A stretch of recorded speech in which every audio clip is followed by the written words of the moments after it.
Good morning, student. Myself Chirag Sukani from Rockwell BBA College, Vapi, and I am going to teach you Advanced Financial Management subject. And we will continue our chapter, that is Investment Decision under Risk and Uncertainty, and that Sensitivity Analysis. So, question number 2. The initial investment outlay for the capital investment project consists of 100 lakhs for the plant and machinery and the 40 lakhs for the working capital. Other detail are as summarized as below. Sales lakhs unit per annum for year 1 to 5, 1 lakhs unit दिया है तो 1. Selling price per unit 120, variable cost per unit 60, fix overhead excluding depreciation lakhs पर annum for year 1 to 5, 15. Rate of depreciation on plant and machinery, percentage on written down value, WDV and written down value method 25. Salvage value of the plant and machinery equal to the written down value at the end of the year 5. Okay, then applicable tax rate 40%, time horizon 5 years, post tax cut-off rate 12%. You have to required indicate the financial viability of the project by calculating the net present value. Then second, determine the sensitivity of the project's NPV under each of the following condition. First condition, decrease in selling price by 10%. Second condition, increase in the variable cost by 10%. And third condition, increase in variable cost by 5% and increase in selling price by 5%. आया समझ में? So first of all, we have to consider the financial viability of the project by calculating NPV. Net present value calculate करके दिखाना है कि project financial viable है या नहीं है.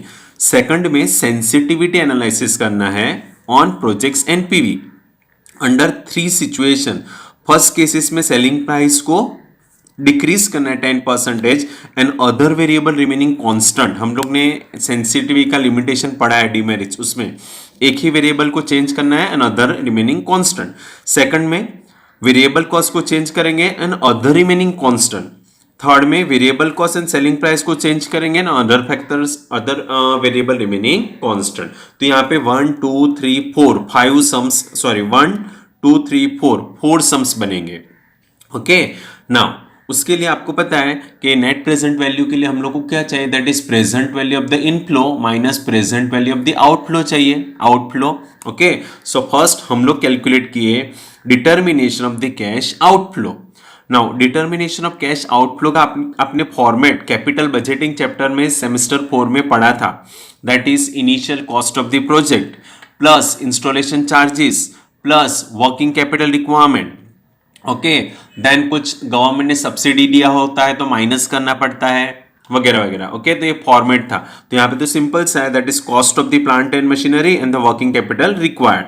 ना यहाँ पे अमाउंट इन लैक्स है सब. ओके, सो हम लोग यहाँ पे लैक्स में डाल देते हैं. So cost of the plant and machinery कितना है, 100 लैक्स है. सम्स में है ना, देखो cost of the machinery 100 lakhs है and working capital requirement 40 lakhs है. ओके, इट मीन्स हमारा टोटल कैश आउटफ्लो कितना होगा, 140 लैक्स. 140 लैक्स आया समझ में? नाउ ए पार्ट हम लोग कैलकुलेट करेंगे, that is financial viability. Financial viability by calculation of the net present value. Okay, तो उसके लिए क्या करना पड़ता है आपको, determination of the cash flow after tax and the net present value. Determination of cash flow after tax and the net present value.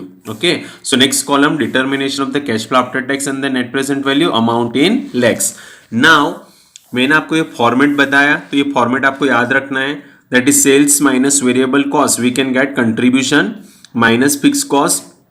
तो earning before depreciation and tax minus depreciation करेंगे तो earning before tax minus tax rate whatever percentage given in sum. Okay, तो यहाँ पे 40% दिया था, तो क्या मिलेगा, earning after tax. Earning after tax में डेप्रिसिएशन ऐड कर दो तो कैश फ्लो आफ्टर टैक्स मिलता है. Adding working capital, adding salvage value eight the end of the life of the project, तो क्या मिलेगा, कैश फ्लो आफ्टर टैक्स. उसको मल्टीप्लाई करना with the present value factor table, तो हमको क्या मिल जाता है, present value of the cash inflow. Okay, उसको टोटल करो, उसमें से माइनस करो तो एनपीवी मिल जाता है. एक्चुअली ये सब यहां से यहां तक आपने सब पढ़ा है एनपीवी में, पता है ना कि नेट प्रेजेंट वैल्यू मेथड कैसे कैलकुलेट होता है ना. तो आप लोग ने 4th सेमेस्टर में ये मेथड पढ़ा था, कुछ याद होगा तो. कि नेट प्रेजेंट वैल्यू मेथड कैसे कैलकुलेट होता है। तो आपको पता है ना कि नेट प्रेजेंट वैल्यू मेथड में ऐसा ईयर आता था 1 2 3 4 5 वॉट एवर। देन हम लोग कैश फ्लो लिखते थे 10,000 12,000 15,000 वॉट एवर। देन डिस्काउंट करते थे at the rate of 10% 12 what ever percentage is given, तो प्रेजेंट वैल्यू आता था। तो यहाँ पे 0.909 0.826 वगैरह परसेंटेज आता था। फिर उसको टोटल करके यहाँ पे कुछ अमाउंट आता था, उसको टोटल करते थे, that is total of present value. Okay, तो एनपीवी का फॉर्मूला हम लोग यूज करते थे ना, that is present value of inflow minus outflow. तो यहाँ पे प्रेजेंट वैल्यू का आंसर आता था। यही जो अलग किया मैंने, ये सब साथ में ले लिया, that is cash flow after tax year wise मिलेगा, उसको प्रेजेंट वैल्यू के साथ मल्टीप्लाई करेंगे तो हमको क्या मिल जाएगा, present value of the cash inflow year wise. उसका टोटल करेंगे, उसमें से इनिशियल इन्वेस्टमेंट माइनस करेंगे तो नेट प्रेजेंट वैल्यू आ जाएगा। तो टीवाई में ये पूरा फॉर्मेट है। Okay, that is determination of the cash flow after tax and NPV. चलो फर्स्ट सेल्स। नाउ अभी आपको सेल्स सम्स में देखना पड़ेगा कि सेल्स क्या दिया, sales lakhs unit 1 lakh unit दिया है, in selling price per unit कितना दिया 120। ओके, तो हम लोग को सेल्स वर्किंग नोट में फाइंड आउट करना पड़ेगा। सेल्स इन यूनिट, सो कितना यूनिट दिया है 1 lakh. Okay, and selling price per unit कितना दिया 120 रुपीज। इट मीन्स हमारा सेल्स का अमाउंट कितना आएगा 120 लैक्स रुपीस आएगा, 120 लैक्स रुपीस आएगा। क्लियर। तो यहां पे सेल्स अमाउंट इन लैक्स है, तो यहां पे सेल्स का अमाउंट क्या आएगा 120 120 120 120 एंड द 120। आया समझ में इसे कैसे कैलकुलेट किया कि सेल्स 1 लाख यूनिट दिया था, इन selling price it is given, तो सेल्स इन रुपीस कितना आएगा 120 लैक्स।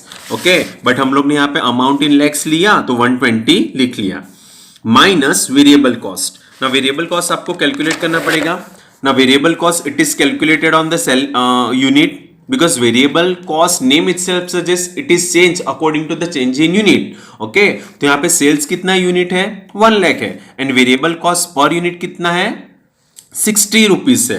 तो वेरिएबल कॉस्ट हम लोग को वर्किंग नोट में फाइंड आउट करना पड़ेगा, variable cost. So variable cost per unit 60 rupees दिया है, variable cost per unit 60, and total sales unit कितना किया 1 लाख। ओके, तो हमारा वेरिएबल कॉस्ट का अमाउंट कितना आएगा 60 lakh rupees, 60 lakh rupees. Okay, तो वेरिएबल कॉस्ट यहाँ पे क्या हो जाएगा, अमाउंट इन लैक्स से, तो 60 लाख यानी 60 हर एक में। आया समझ में। सो 120 में से 60 माइनस करोगे तो हम लोग को कंट्रीब्यूशन मिल जाएगा 60 लाख रुपीस। ओके, उसमें से फॉर्मेट माइनस फिक्स कॉस्ट करना है ना। फिक्स कॉस्ट आपको सम्स में दे दिया है, देखो fix overheads excluding depreciation lakh per annum for year 1 to 5 same है फिक्स्ड।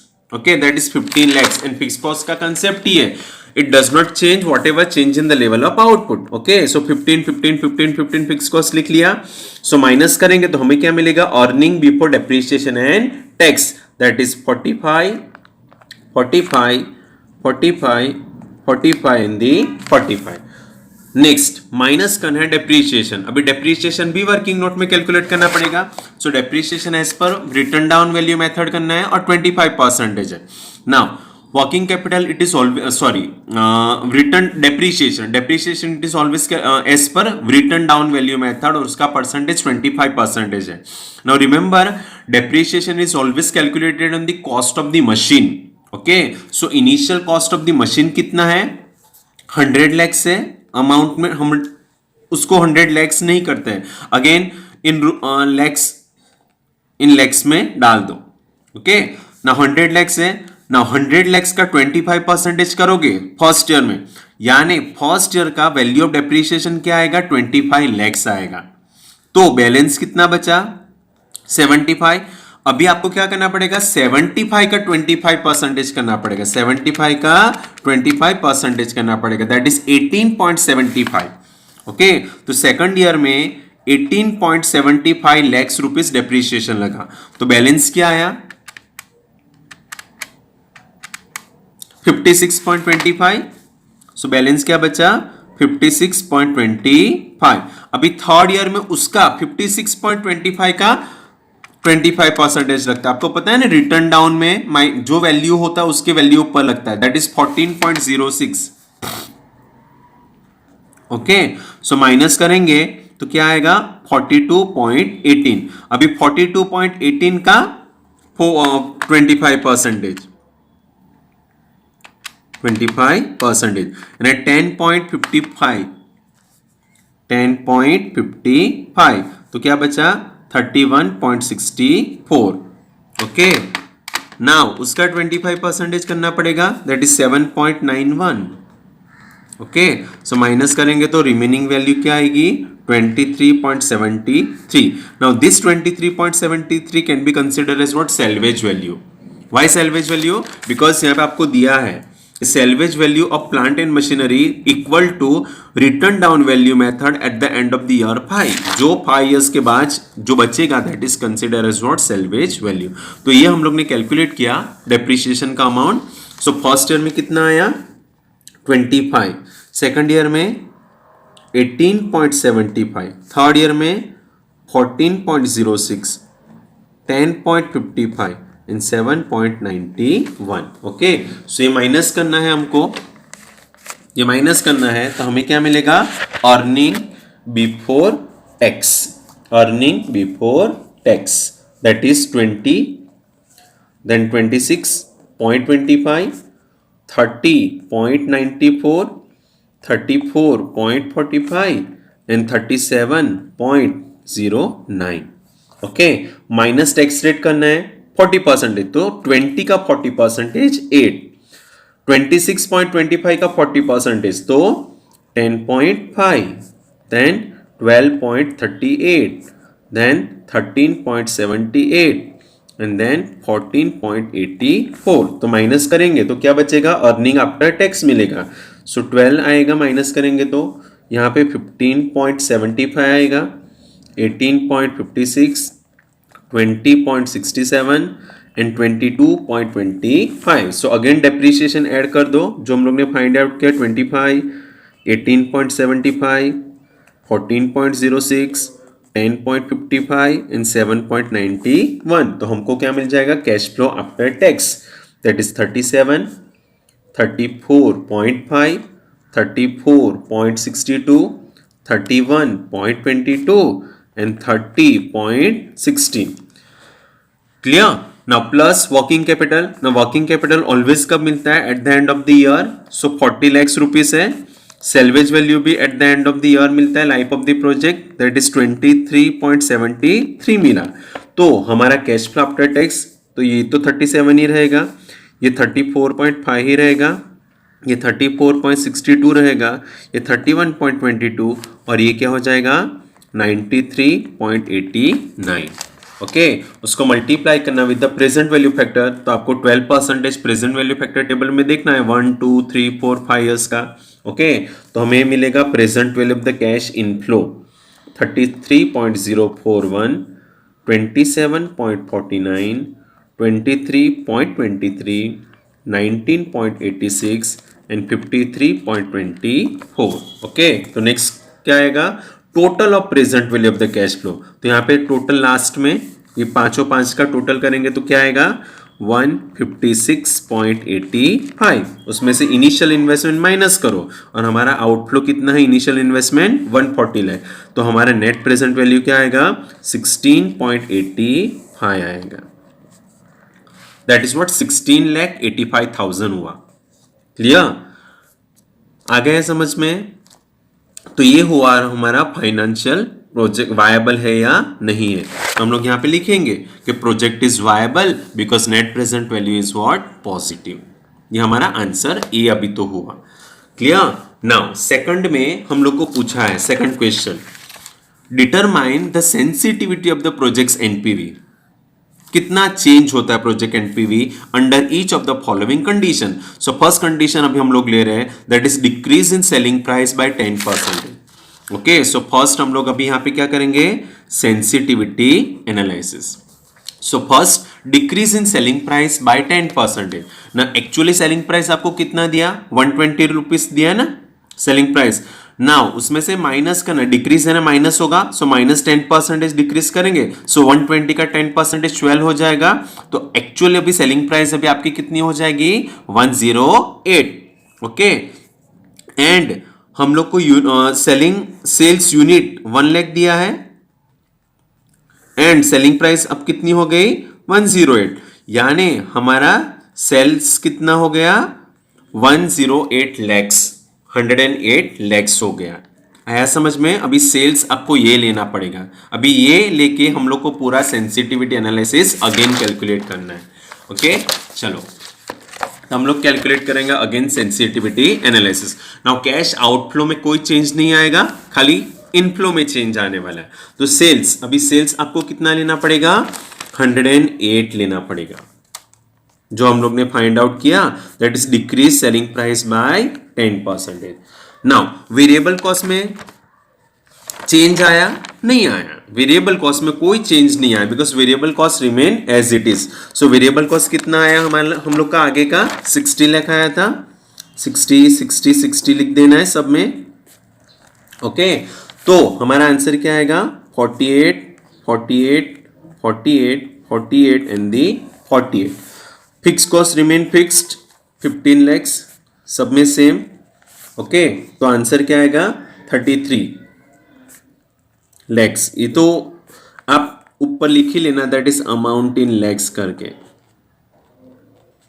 क्लियर? डेप्रीशिएशन ऑलरेडी हम लोग ने फाइंड आउट कर लिया था, फर्स्ट ईयर का 25, सेकंड ईयर का 18.75, थर्ड ईयर में 14.06, 10.55 एंड 7.91। तो माइनस करेंगे तो अर्निंग बिफोर टैक्स 8, 14.25, 18.94, 22.45 एंड 25.09।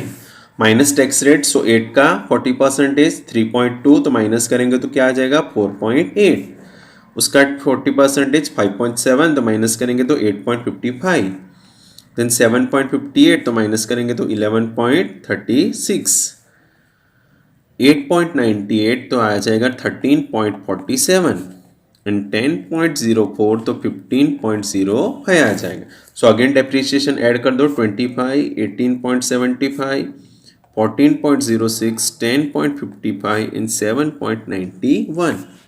सो हमारा कैश फ्लो आफ्टर टैक्स कितना आया 29.8, 27.3, 25.42, 24.02 and 22.96. Working capital we received at the end of the life of the project, that is 40 lakhs.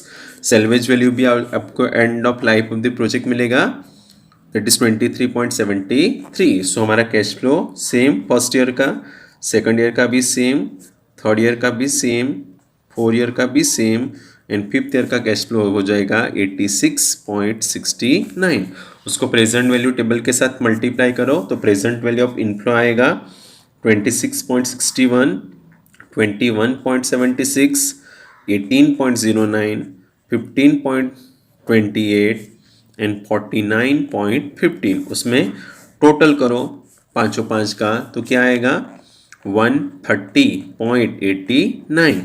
So initial investment 140 है, सो हमारा NPV minus में आया 9.11 minus में। Clear? तो हम लोग ने कैलकुलेट किया, अभी आपको सेंसिटिविटी पूछा है। सो बेस एनपीवी कितना आया हम लोग ने आगे कैलकुलेट किया, सो 16.85 आया, अमाउंट इन लैक्स था तो 1 लैक्स में मैंने ले लिया, सो 16,85,000 आया। नाउ जैसे सेलिंग प्राइस डिक्रीज किया, अभी फर्स्ट में सेलिंग प्राइस डिक्रीज किया 10%, तो एनपीवी कितना आ गया -9.11। सो उसको 1 लाख के साथ मल्टीप्लाई किया है तो एक्चुअल एनपीवी कितना हो गया अभी -9,11,000। सो एनपीवी में कितना चेंज आया, पहले 16 लैक्स था एंड माइनस में एनपीवी चला गया तो चेंज कितना आया -25 लैक्स हो गया। चेंज कितना आ गया -25,96,000 हो गया। ओके तो what will be the percentage change in NPV, what will be the percentage change in NPV, तो हम लोग क्या करेंगे उसको क्रॉस मल्टीप्लाई करेंगे। ओके दैट इज और फॉर्मूला यूज करेंगे कि 16 लाख ओरिजिनल था उसमें से चेंज 25 लैक्स हो गया तो 100 पे हाउ मच। ओके, तो जैसे क्रॉस मल्टीप्लाई करेंगे तो हमारा परसेंटेज आएगा -154.06 परसेंटेज चेंज आया। क्लियर? तो ये आपका सेंसिटिविटी हुआ। नाउ अभी बी पार्ट, बी में क्या पूछा, increase in variable cost by 10%। अभी वेरिएबल कॉस्ट इंक्रीज करना है 10%। ओके, बाकी हर एक वेरिएबल रिमेनिंग सेम। तो वेरिएबल कॉस्ट कितना यूनिट दिया था, इंक्रीज करना है, वेरिएबल कॉस्ट 60 दिया था, सो 10% इंक्रीज करेंगे तो 60 का 10% 6 हो जाएगा। अभी 66 आपका वेरिएबल कॉस्ट हो गया per unit. Okay, so variable cost 66 into 1 lakh rupees, 1 lakh unit था तो 66 लैक्स आपका वेरिएबल कॉस्ट का अमाउंट आ गया। ओके, तो हम लोग सेम करेंगे determination of cash flow after tax and the net present value. तो फॉर्मेट तो सेम ही रहेगा। अभी यहां पे सेल्स ओरिजिनल है ना, वो लेना है, सेल्स चेंज वाला नहीं लेना है, सेंसिटिविटी वाला नहीं लेना है, ओरिजिनल। सो ओरिजिनल में तो सेल्स कितना था, 120 था, तो सेल्स यहां पे 120 लेना। अभी खाली चेंज क्या होगा, वेरिएबल कॉस्ट, बिकॉज यहां पे सेंसिटिविटी एनालिसिस करना है by only changing one variable where is others remaining constant. तो यहां पे सेल्स क्या रहेगा, रिमेनिंग कांस्टेंट सेम, तो खाली वेरिएबल कॉस्ट चेंज होगा, दैट इज 66 वाला। तो कंट्रीब्यूशन आ जाएगा minus fix cost remaining same, so earning before depreciation tax आ जाएगा, माइनस डेप्रिसिएशन हम लोग ने फाइंड आउट किया तो अर्निंग बिफोर टैक्स आएगा, माइनस टैक्स रेट करेंगे तो अर्निंग आफ्टर टैक्स आएगा, प्लस डेप्रिसिएशन कर देना है तो कैश फ्लो आफ्टर टैक्स आ जाएगा। Working capital eight the end of the life of the project, salvage value eight the end of the life of the project, तो cash flow after tax मिल जाएगा। उसको present value के साथ multiply करो तो हम लोग को present value of the cash flow मिलेगा and total of present value last में आएगा, उसका एडिशन, उसमें से इनिशियल इन्वेस्टमेंट 140 माइनस करेंगे तो पॉजिटिव आंसर है 3.88। क्लियर? नाउ हमारा बेस एनपीवी कितना है, 16,85,000 आया। ओके, एंड जैसे वेरिएबल कॉस्ट को इंक्रीज किया तो एनपीवी कितना आ गया, 3.88 यानी 3,88,000 आया। यानी एनपीवी में कितना चेंज आया, 12,97,000 हुआ। ओके, यानी आपको एनपीवी पहले 16 था, अभी चेंज होके कितना आ गया, चेंज कितना आया, 12 lakhs हो गया ना, एक्चुअली आपका डिक्रीज हो गया ना। तो what will be the percentage change in NPV कि 16 लाख पे चेंज 12,97,000 आया तो 100 पे हाउ मच। ओके, तो आपका एक्चुअल एनपीवी माइनस में डिक्रीज गया ना, तो माइनस में आपका परसेंटेज चेंज इन एनपीवी कितना आएगा, 76.97 परसेंटेज माइनस में। आया समझ में? लाइकवाइज थर्ड केसेस में आपको क्या बोला, दैट इज वेरिएबल कॉस्ट को इंक्रीज करना है 5% एंड सेलिंग प्राइस को भी इंक्रीज करना है 5%। तो वेरिएबल कॉस्ट 60 था, उसको 5% चेंज करेंगे, इंक्रीज करेंगे तो 60 का 5% 3, तो 60 प्लस 3, अभी आपका वेरिएबल कॉस्ट क्या हो गया, 63 यूनिट्स, 63 रुपीज पर यूनिट। सो 1 लाख यूनिट था तो variable cost will be 63 lakh.